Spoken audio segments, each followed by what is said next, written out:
Chavita, pues vamos a empezar Cultivando 21 platicando del tema de Ucrania. Habíamos hablado de Estonia como este país startup y bueno, pues vamos a ver. Antagónico, ¿no? Un país que también se independiza en esa época, pero que, bueno, traía muchas cosas atrás, ¿no? O sea, creo que, y de eso queremos platicar. ¿Por qué Ucrania llega incluso a una invasión? O sea, creo que en gran parte vamos a ver que esto se debe a muchos factores que han hecho a Ucrania un gran país, ¿no es, Chavita? Sí, tanto su ubicación como sus recursos.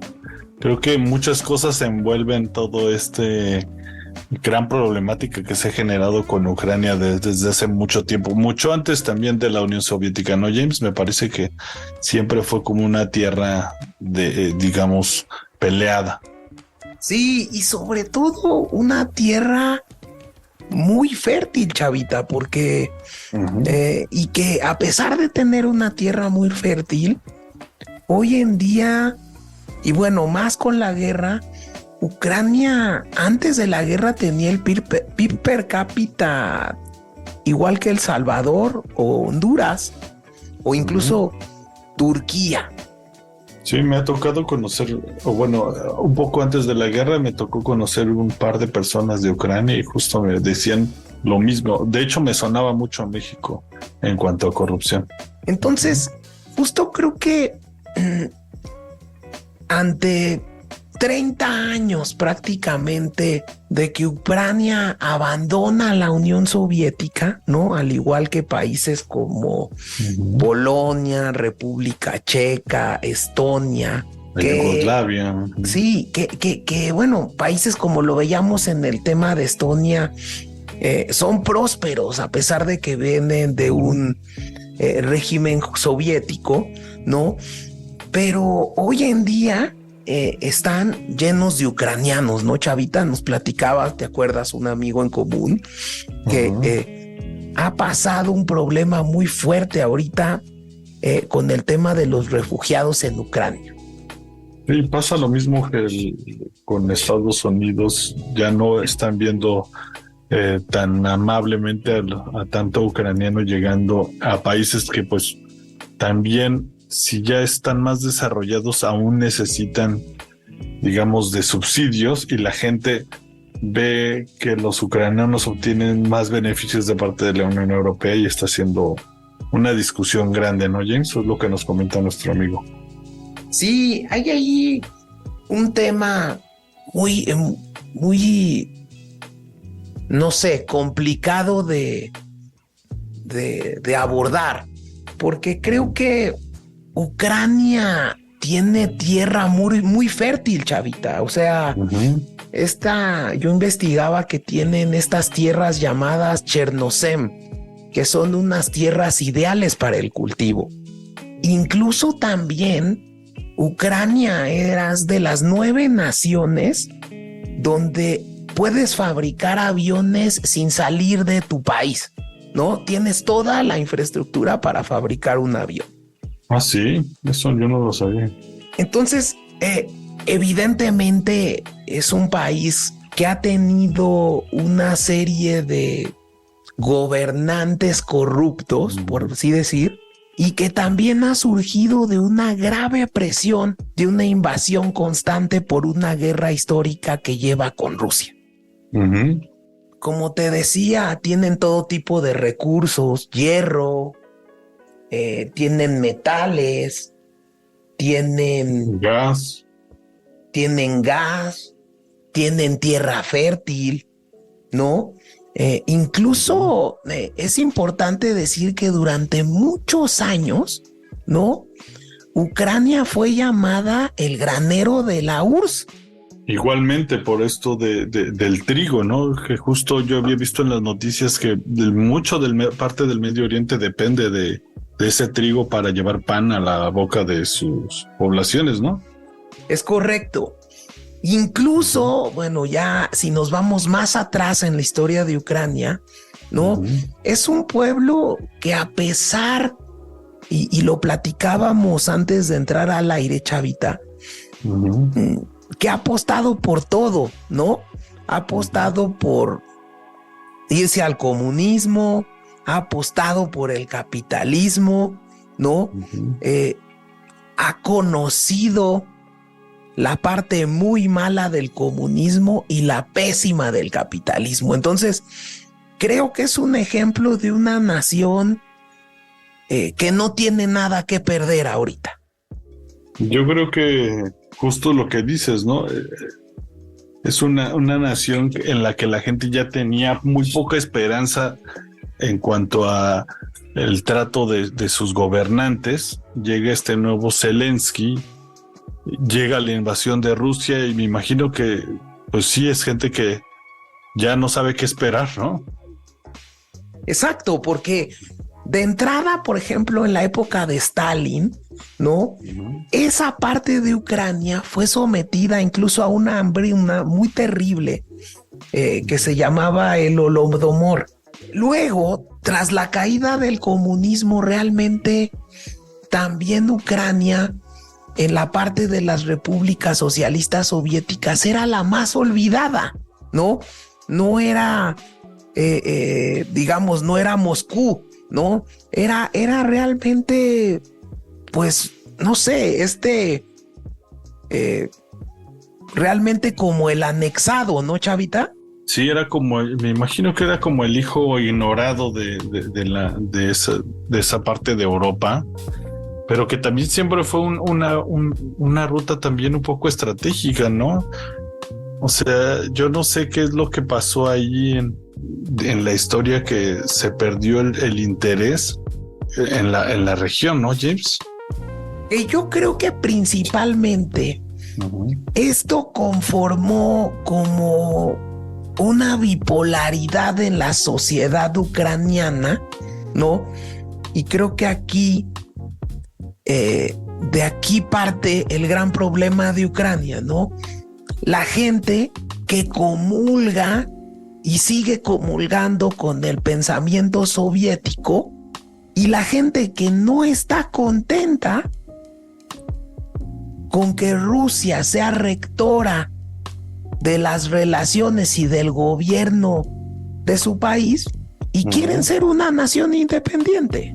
Sí, está justo entre esa pared de poder, ¿no? En cuanto a lo que antes eran sus presidentes, peones de Rusia, y pues no, hasta ahora no lo han dejado formar parte o acercarse hacia la Unión Europea o a un camino que no sea dictado por Moscú, ¿no?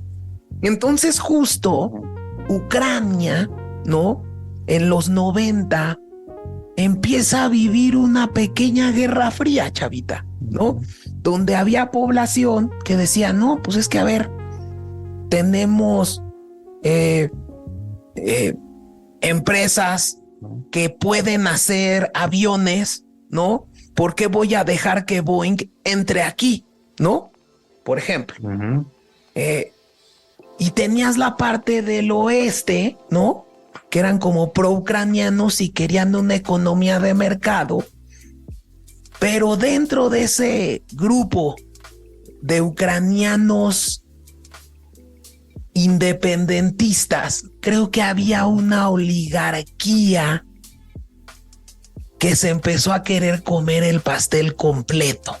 Y eso creo que es lo que justo platicaba hace unos momentos, que empieza a vivir el peor de los mundos de los dos lados, ¿no, Chavita? Sí, una pelea justo por el control de los recursos energéticos del país, ¿no, James? Entonces justo... Y de parte de dos bandos apoyados por diferentes naciones. Perdón que interrumpa. Sí, exacto.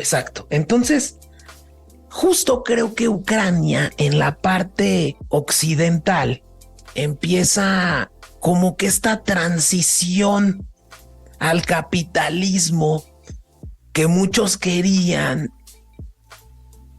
y que se había definido así pues gran parte de la población no la quería. Y entonces, que aquí te platicaba, es interesante cómo en otros países se han dado las grandes transiciones de capitalismo, de socialismo a capitalismo, Chavita. Por ejemplo, no sé, la República Checa, ¿no? Polonia, Estonia, ¿no? Leía en un artículo que lo que hicieron fue sumar sus bienes, sus empresas estatales, ¿no? Sumarlas todas, cuantificarlas todas, ¿no? Y ofrecerles una participación a la población por, no sé, $1,500, ¿no? O 1,500 euros, para que te quedaras con una participación social de esa empresa. Y en el momento en el que se diera el tránsito hacia el capitalismo, cualquier empresa pudiera comprar la empresa estatal y la población podía ir a exigir las acciones o la participación que iba a tener en esa sociedad. Ese fue el esquema en el que transitaron, ¿no? Estonia, Lituania, Polonia y República Checa, ¿no? Tú me platicabas ahí que República Checa, pues empezaron a llegar muchas empresas. Incluso tuvimos un amigo en común que se fue a trabajar allá y fue extraordinaria la manera en la que encontró trabajo. Sí, definitivamente llegaron todos estos hubs de personal que llevaba las cuentas para diferentes países de la Unión Europea, de los grandes países obviamente, y lo que querían era pues pagar menos, pero en vez de mandar sus oficinas de labor a México, que sí pagan menos, pues el control de ese personal y de esas cuentas está demasiado lejos de Alemania, y en cambio República Checa estás a unas horas. Los ejecutivos podían ir, checar y regresar a su país el mismo día. ¿Oye? Exacto. Entonces, el problema de Ucrania, Chavita, es que en Ucrania la gente compró esas participaciones, se cae la economía, la gente no ganaba bien y los oligarcas ucranianos aprovechan para comprarle todas las participaciones a la gente. Entonces, en Ucrania, los oligarcas empiezan a hacer con las empresas que habían sido estatales ucranianas. Y entonces se empieza a formar una oligarquía en Ucrania. Un poco como lo que pasó en México cuando entramos a libre comercio en los 90, James, o no tan, o mucho más fuerte. Yo creo que mucho más fuerte, Chavita, porque hubo ciertos sectores en México que sí participaron un poco de esta transición. Acá, por ejemplo, Chavita, ¿no? El 85% de la riqueza de Ucrania estaba en manos de oligarcas. El 85%. Muchísimo. Algo que se me hizo una jalada es que sí habíamos dicho al inicio de este Cultivando que Ucrania tiene una de las mayores tierras agrícolas, esta llamada Chernozem. Bueno, pues la compraventa del suelo agrícola estaba prohibida, a pesar de tener el suelo más fértil. Porque los oligarcas habían adquirido las tierras en las privatizaciones y la ley los protegían para que no las pudieran vender. O sea, no se podían ver presionados por ningún ente a vender sus cosas en caso de que llegara algún rival, supongamos. Es correcto. Ok. Luego empieza, tomando en cuenta esto, Chavita, mucha corrupción en esas empresas estatales. Hay muchos escándalos de corrupción, por ejemplo, con la empresa Naftgas, que es la empresa de gas estatal, que incluso sacaron que hubo casos de corrupción por más de 3,000 millones de dólares al año. O sea, imagínate. Loquísimo. Decían que solo en 2014, por ejemplo, las pérdidas de esta empresa de gas más o menos eran un 6% del Producto Interno Bruto de Ucrania. Está fuertísimo. Y esta empresa, digamos, todavía la controlaba parte el gobierno, ya era totalmente controlada por los oligarcas en ese entonces. Esta empresa estaba controlada por el gobierno. Y yo lo que me recuerdo antes de entrar al aire es que me comentabas que los oligarcas empiezan a adquirir empresas a través de este tipo de participaciones, ¿no, James? Es correcto. Por ejemplo, Petro Poroshenko, el presidente ucraniano antes de este cuate Volodymyr Zelensky, era dueño o es dueño de la mayor chocolatera ucraniana del país. No obstante, el chocolate está abierto al sector privado, ¿no? O sea, digamos, su empresa de chocolates y de dulces ucranianos es la más grande de Ucrania. Porque compró la empresa estatal. O sea, como dices, las empresas supuestamente parecen estar, digamos, teniendo competencia, pero casi todas las empresas en Ucrania son dominadas por un solo jugador, ¿no? Es correcto. Entonces, ¿qué pasa? Que al mismo tiempo que hay gente, ¿no?, que está viendo este cambio en Ucrania, también hay gente que creció en la etapa de la Unión Soviética, chavita. O sea, aunque vemos muchas veces los libros de historia, parece que las cosas fueron hace mucho tiempo, pero creo que no son hace tanto.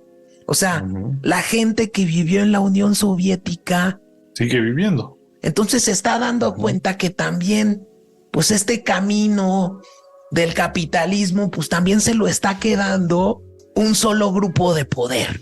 Sí, y es algo que a mí me había comentado alguna maestra. Alguna vez estudié un poquito ruso, pero me comentaba que las clases pobres en este tipo de países con oligarquías buscan mucho nuevamente el comunismo y el socialismo, porque si bien se siguieron siendo pobres, el capitalismo no les da, ni siquiera les garantiza lo mínimo, y lo que se queja esta gente mayor de edad, la mayoría, es que por lo menos con el socialismo tenían de dónde comer, o sea, tenían como garantizado un mínimo nivel de vida, y pues están totalmente defraudadas, ¿no?, con el capitalismo que solamente benefició a algunos.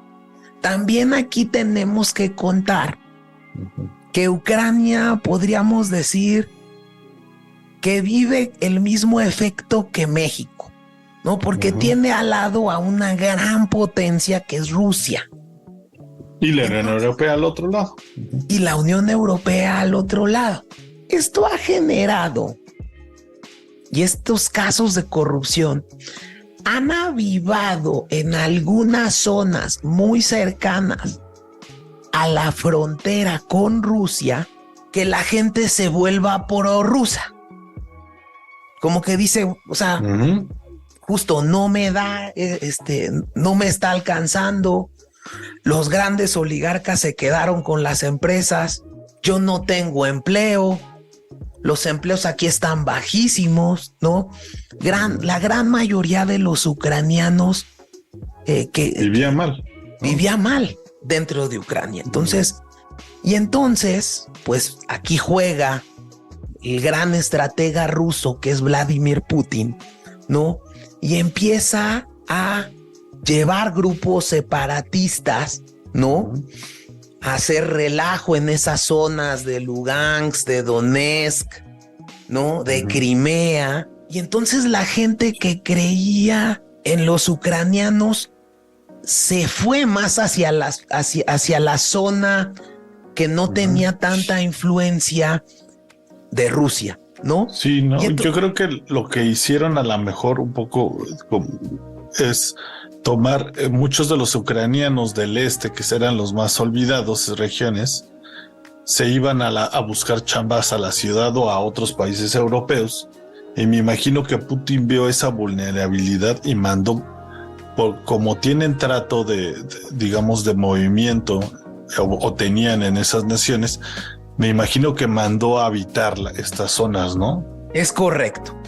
Y entonces se genera un control que tenía Putin, todavía la Rusia, de las naciones cercanas a él, ¿no? Lo platicábamos en el Cultivando cuando vimos lo de los precios del gas y cómo los controlaba Putin, de los primeros cultivandos. Nos dimos cuenta de que, bueno, para Putin el tener influencia en sus naciones cercanas, ¿no? Y poner a gobiernos prorrusos, ¿no, Chavita? Pues le estaba generando pues una buena rentabilidad. Entonces, evidentemente, ¿no? Rusia con sus gasoductos enormes que tienen la capacidad de enfriar Europa prácticamente, si tenía un gobierno, si estaba un gobierno prorruso en Bielorrusia o en Ucrania, pues había precio de amigo. Si había un gobierno diferente a un prorruso, pues ya te bloqueo, ¿no? Y así había jugado políticamente con el tema del gas el presidente ruso, ¿no? Y bueno, pues es evidente que empieza a influir en las elecciones, ¿no? De esta Ucrania con una nueva democracia. Y entonces los primeros incluso presidentes de Ucrania son prorrusos, totalmente prorrusos. Y pues venían directamente de la Unión Soviética, ¿no? Exacto. Todavía movía esas, digamos, esas cuerdas, me imagino. Ese grado de influencia. Creo que 2014, Chavita, es un año muy importante para Ucrania, Chavita. Sí, fuertísimo, ¿no? Tanto parte de un territorio como otros cambios. Y que es el momento en el que erupciona un volcán, ¿no? Que venía fabricándose años atrás. Que incluso el gobierno ruso ya se había dado cuenta de que Estados Unidos estaba teniendo injerencia en Ucrania. ¿Qué pasa? Que incluso, si se fijan, uno de los presidentes ucranianos tuvo un tema de envenenamiento, ¿no, Chavita? ¿Te acuerdas que estábamos viendo eso? Sí, justo es lo que nos estábamos enterando, que Víctor Yushchenko tuvo una salida de la presidencia bastante shady, dirían en inglés, como muy... ¿Tú cómo lo dirías, James? Porque fue envenenado. Muy oscura, Chavita. Muy oscura. Fue envenenado por no sabemos quién, pero suponemos que gente de la inteligencia rusa, porque el presidente que siguió después de Yushchenko era un amigo, digamos, del Kremlin, ¿no, James? Y eso es muy importante porque este presidente Yushchenko le da la oportunidad a los Estados Unidos a entrar al negocio de hidrocarburos en la zona, ¿no, Chavita? Esto creo que es muy importante porque creo que los presidentes Kushma, Yushchenko, ¿no? Que eran pro gringo, pro capitalistas, pro occidentales, generaron un jaloneo por el control de los recursos, ¿no? Un jaloneo por el control de los recursos. Y recordemos, y lo hemos dicho ya en otros cultivandos, la energía mueve al mundo. Y mueve al mundo a hacer cosas que incluso no creeríamos, ¿no, Chavita? Y entonces, empieza a crear esta empresa que se llama Burisma, que esta empresa Burisma ha comprado los grandes consorcios y las estatales ucranianas de gas, de petróleo, de distribución. Y es en esta época de Víctor Yushchenko, que es el cuate que es envenenado. Es interesante ver, y si buscan fotos de este presidente ucraniano, lo que hace es realmente el físico de su cara se refleja en gran parte, y han dicho varios estudios de especialistas médicos que pudo ser objeto de un envenenamiento. Pero Yanukovych, que justo, ¿no? Esto creo que fue interesante porque también en 2004 el presidente Putin había estado metiendo guerrillas en las zonas rusas que tenían influencia rusa. Y entonces, en 2004, el ejército ruso toma Crimea, que creo que es el primer gran golpe para Ucrania, y eso despierta más el sentimiento pro-ucraniano. Y bueno, pues llega un cuate, Víctor Yanukovych, ¿no? Después de este cuate que había sido envenenado, que en donde Rusia había estado castigando a Ucrania por intentar tener mayores lazos con Occidente, incluso tuvo varias interrupciones del suministro de gas, ¿no? En 2006, por ejemplo, ¿no? Había sufrido muchos golpes de Rusia por haber estado tentando a la OTAN. Y entonces tenías esta influencia, y justo al parecer el plan que traía Víctor Yushchenko, el cuate que es envenenado, era integrar a Ucrania a la OTAN y a la Unión Europea, ¿no? Pero principalmente a la OTAN, porque recordemos que integrarte a la OTAN es integrarte al escudo de defensa occidental, porque si atacan a un país, tienen que atacar a todos, ¿no? Entonces, eso era lo que estaba buscando Yushchenko. Y bueno, pues se da cuenta, yo creo, la inteligencia rusa. Y bueno, eso es una línea muy roja para Rusia, ¿no, Chavita? El hecho de que pues sí, toman todos tus intereses económicos, y más que Rusia, pues realmente el gas hace Rusia, ¿no? La economía. Es correcto. Y entonces, en este 2014, justo cuando llega Víctor Yanukovych, que esto es lo que provoca la gran Euromaidán, es que cuando Yanukovych estaba empezando a cambiar y que era esto que iba a ser la esperanza de Ucrania, y justo cuando se iba a firmar el Tratado de Libre Comercio, el Tratado de Libre Comercio con la Unión Europea, Yanukovych se echa para atrás, Chavita, por las presiones que recibió del Kremlin. Fuertísimo. Entonces, ¿no? Hasta el año 2013, Rusia, pues, era el principal socio comercial de Ucrania. Rusia le vendía su gas, Ucrania le vendía sus cereales, le vendía sus metales. Entonces, realmente Ucrania dependía del Kremlin. Y esa es la razón, por esta influencia de Estados Unidos, yo creo en parte, por la que Ucrania empiezan a despertarle ese de no dependas tanto del Kremlin. Vamos a vieron que también podían tratado, ¿no? moverse diferente, ¿no? Sí. Y justo, ¿no?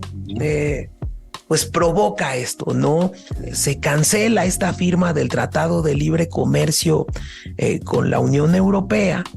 Y bueno, pues esto, el ucraniano que apoyaba la independencia ucraniana, la libertad, pues lo sintió como una traición de la propia oligarquía ucraniana.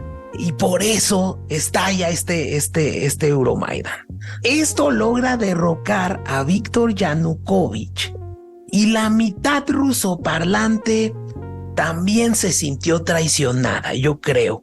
Pues no vieron bien este tema, ¿no? Y por lo que dicen, uno de los presidentes más corruptos que ha habido en Ucrania justo es el siguiente presidente, el que lo sucede, ¿no, James? Y sí, justo este Euromaidan provoca esta grave polarización.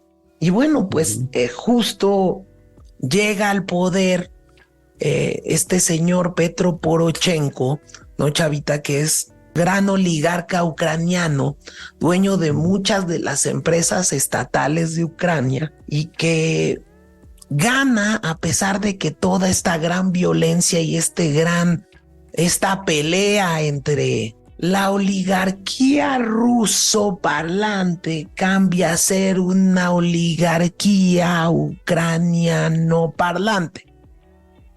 Es decir, nuevamente las élites ucranianas toman el poder y se empiezan a corromper de una manera bestial. ¿Por qué? Porque a menor inversión extranjera generas mayores cacicazgos, Chavita. Entonces, en Ucrania había una economía muy regulada. Ucrania es el país con una de las mayores regulaciones del mundo para poder abrir un negocio, ¿no? Comparable con las de Venezuela o Bolivia, ¿no? Entonces, si no va a prosperar tu negocio porque tú vas a llegar con tu lana, quieres invertir, ¿no?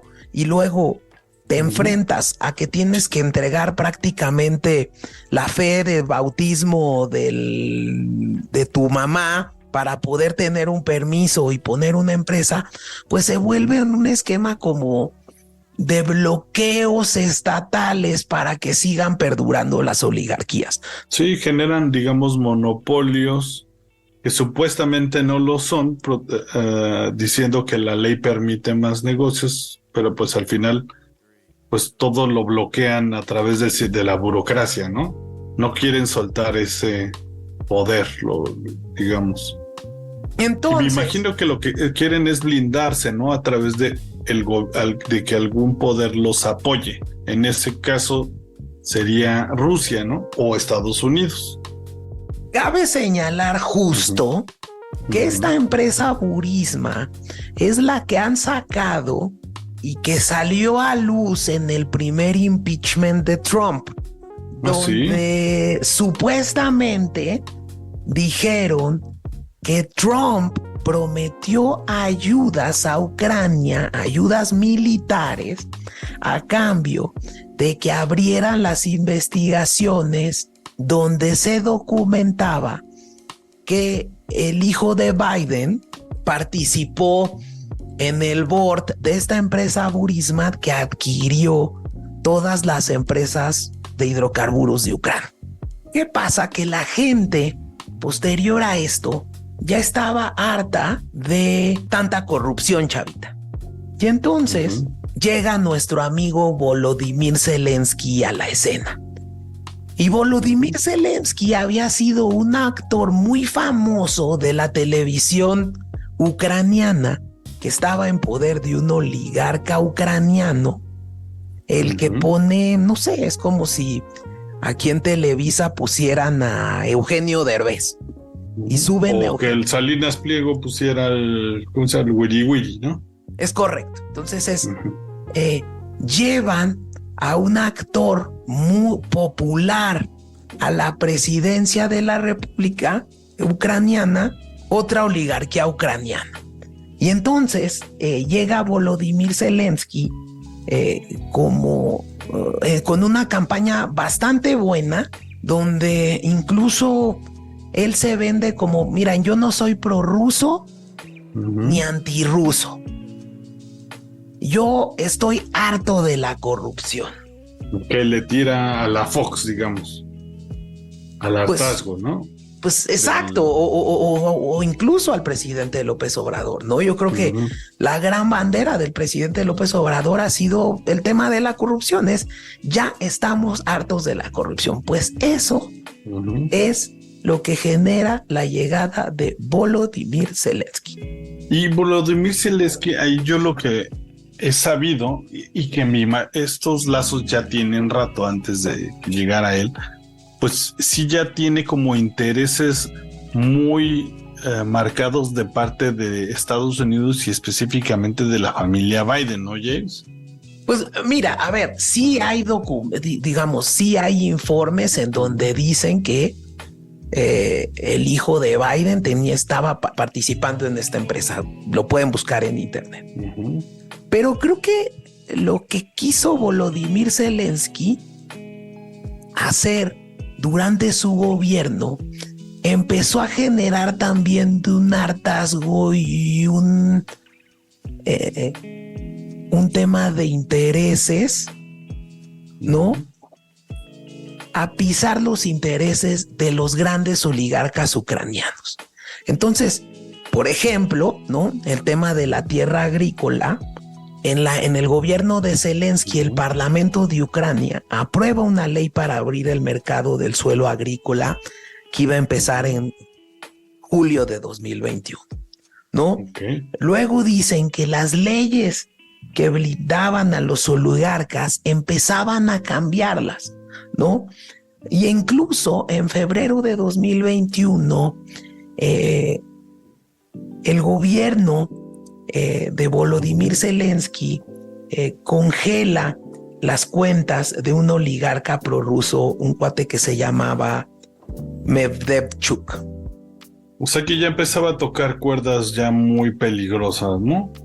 Sí, incluso Ucrania ya había pedido un préstamo de $5,000 millones al Fondo Monetario Internacional para su lucha contra la corrupción, ¿no? Zelensky realmente llega con un porcentaje de popularidad alto, ¿no? Pero luego lograr romper estos poderes oligárquicos que hay en Ucrania es prácticamente imposible. Entonces, pues Zelensky tuvo que haber llegado por un oligarca, y ese es este cuate que se llama Igor Kolomorsky, que es el dueño de la televisora donde Zelensky se hizo. Y entonces, bueno, pues justo, Chavita, es un ejemplo Ucrania, ya para ir cerrando, Chavita, de cómo una nación ha intentado por las dos vías, ¿no? Tanto la comunista como la capitalista, pero también, ¿no? Se ha conocido la peor cara de las dos vías, y entonces eso ha hecho que hoy en día Ucrania no tenga nada que perder. ¿Cómo ves, Chavita?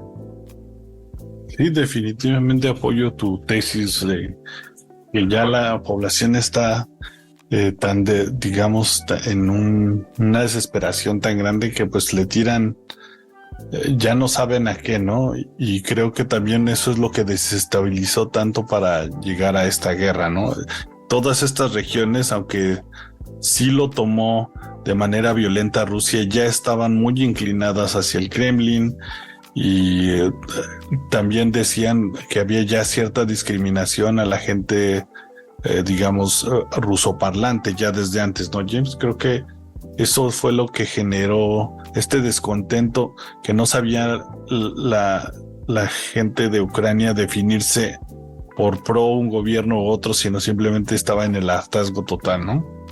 Sí, o sea, igual justo, si me explico. Exacto, y bueno, pues creo que se vuelve un caldo de cultivo extraordinario para generar una guerra, ¿no? Y entonces tienes a un Rusia que tiene una línea roja porque sabe que el gobierno es proamericano, ¿no? Y que el hecho de que seas proamericano, que formes parte de la OTAN, que abras tus lazos al libre comercio, significa tener una vulnerabilidad al lado, y eso no lo va a permitir el gobierno ruso.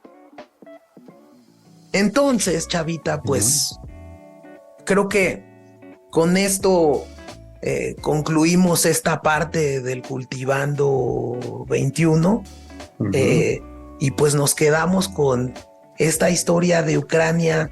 Ya lo demás creo que se sigue contando, ¿no? Cada día. Se sigue contando, se está viviendo la guerra de Ucrania, ¿no? Volodymyr Zelensky sigue perdiendo terreno, ¿no? En algunas zonas lo está ganando.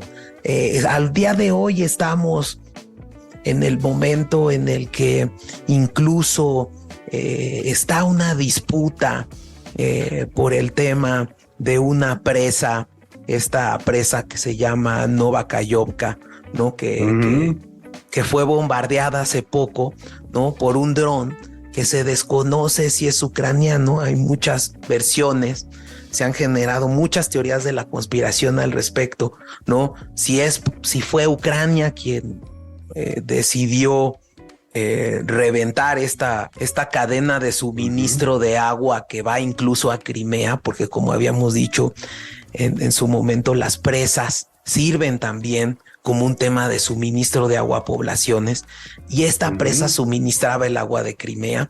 Entonces justo, bueno, algunos que dicen que puede ser el gobierno ucraniano el que fue y que reventó esta presa, es ¿por qué? Porque suministraba agua a Crimea. Y los que apoyan que fue el gobierno ruso, bueno, pues es una fuente generadora de electricidad, ¿no? Y para detener a las líneas, ¿no? Con las inundaciones también dice. Es correcto.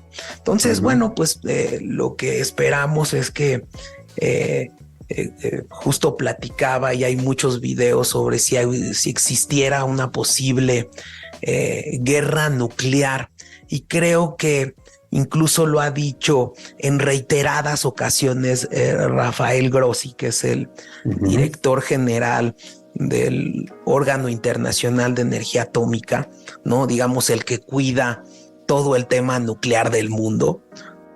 La otra vez veía una entrevista y él dice: yo creo que estamos muy alejados de un posible conflicto de armas nucleares, sobre todo porque es un ataque gravísimo que un país que tiene armas nucleares ataque a un país que no las tiene.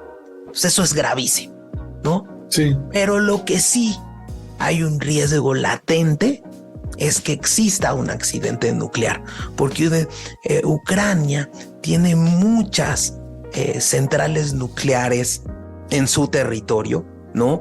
Esa es otra de las cosas que también a Ucrania le tenía muy molesto con respecto al tema de la Unión Soviética. Ucrania fue la gran afectada en el tema de Chernobyl. Entonces, ese tema y ese temor pues está latente, y creo que es importante pues decirlo a todos los escuchas del Cultivando, ¿no, Chavita?